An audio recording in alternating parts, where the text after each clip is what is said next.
الله بالخير. هلا والله حبيبي. أنت بتقول لنا قصة المحل اللي شريته ب1,800,000 وخسر. وش سالفته؟ طبعا أنا ماني بأفهم بالخضار نهائيا. بس أعرف إنه هذا المجال مربح بشكل خيالي. جميل. فكلمني واحد يعني يعز عليه صراحة وفاهم في هذا المجال. جميل. قال لي عبد الملك إنه في محل لقطة. جميل. فتعال شوفه. رحت دخلت المحل، ترى فيه ملحمة، في محل جاهز يعني. إيه، في مخبز، في مكاتب فوق.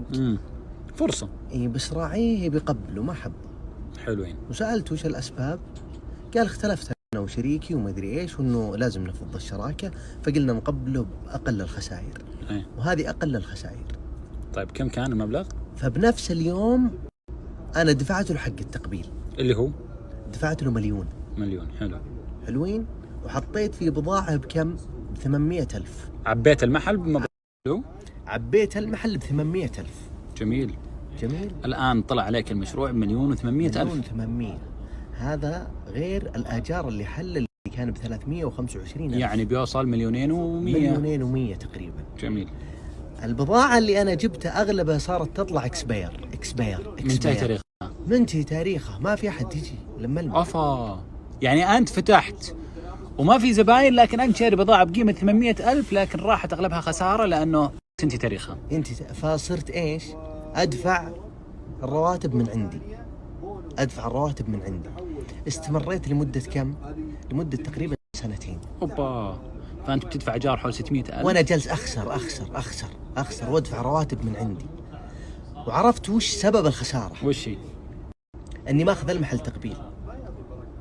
المحل قبل يقبله راعي ما كان يحط فيه بضاعة لأنه مختلف. فالناس عارفة سمعته إنه ما في بضاعة. إيه. أسلم. فالناس عارفة المحل هذا إنه تبتيجي لما مي محصلة، اللي هي تبي. فصارت ما تجي الناس. سوينا عروض، نزلنا بالأسعار، سوينا كل ما في. لأنه أهل الحارة وأهل المنطقة كانوا متعودين إنه المحل فاضي. بالضبط. فرحت جلست مع واحد يعني فاهم، جلس أسولف عليه، قال لي توقف الخسارة ربح. أنا جالس أخسر. صراحة حكيم ذا الرجل. تبي تسمعه؟ يا ليت. ترى وأنا فوقفت. فكم طلعت إجمالي خسارة المحل؟ تقريبا بحدود 3,000,000. لا إله إلا الله. الله يعوض. صلى الله لك الحمد خيرة وتجربة. أيوة. وإن شاء الله القادم أجمل.